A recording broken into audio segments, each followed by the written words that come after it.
satu dengan anggota Dina Lorenza, Kurnian Bontong, Novianti Bolani, dan Selsiana Febriani Sapa akan menjelaskan tentang analisis menunggu dan proses hukum.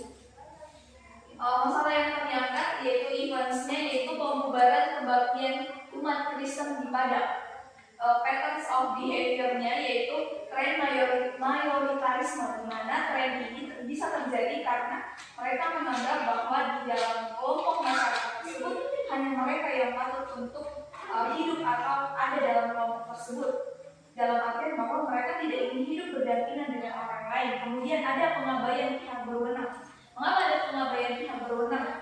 Di sini umat Kristen yang ada di tempat tersebut atau di kontoran tersebut telah beberapa kali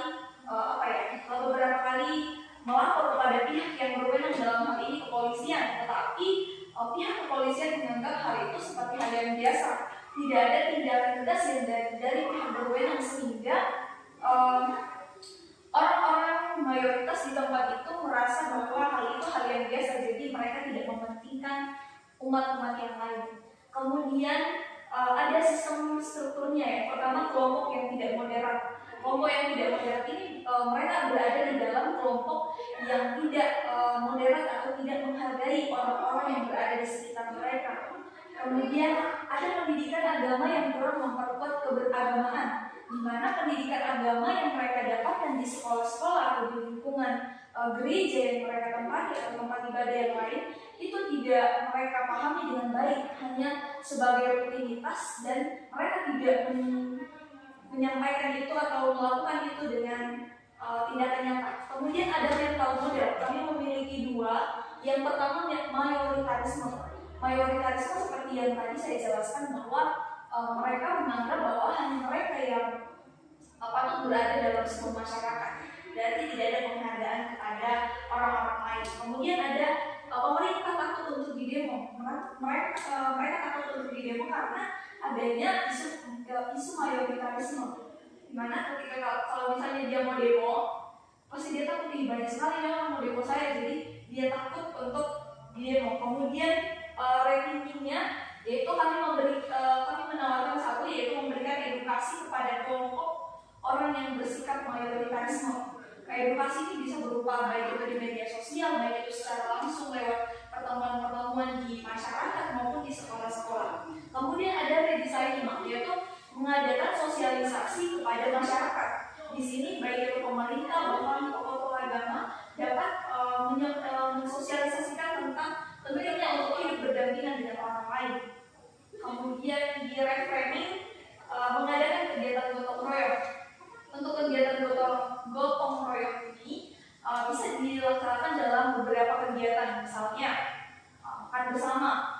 Umat yang dari berbagai agama dapat makan bersama sehingga tercipta sebuah kebersamaan. Kemudian bisa juga untuk penanaman pohon bersama.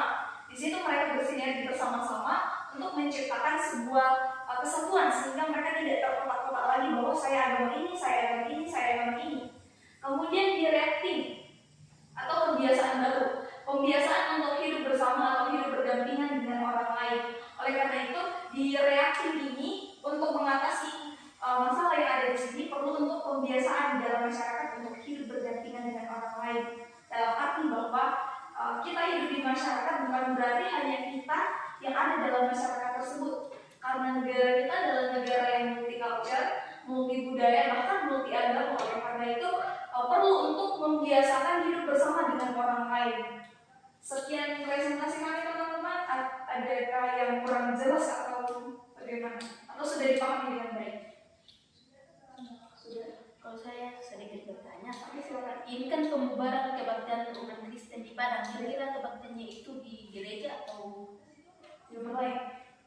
Oke, jadi kebaktiannya dilaksanakan di Balai Kosan, di tempat kelurahan. Jadi menurut saya itu hal yang wajar untuk kita beribadah dimanapun, dan itu dijamin oleh undang-undang.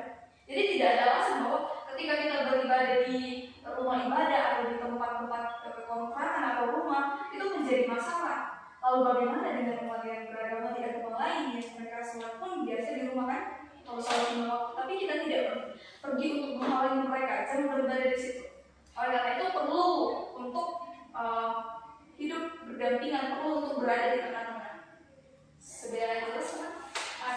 Masih ada yang ingin bertanya? Sudah ngerti? Oke, sekian presentasi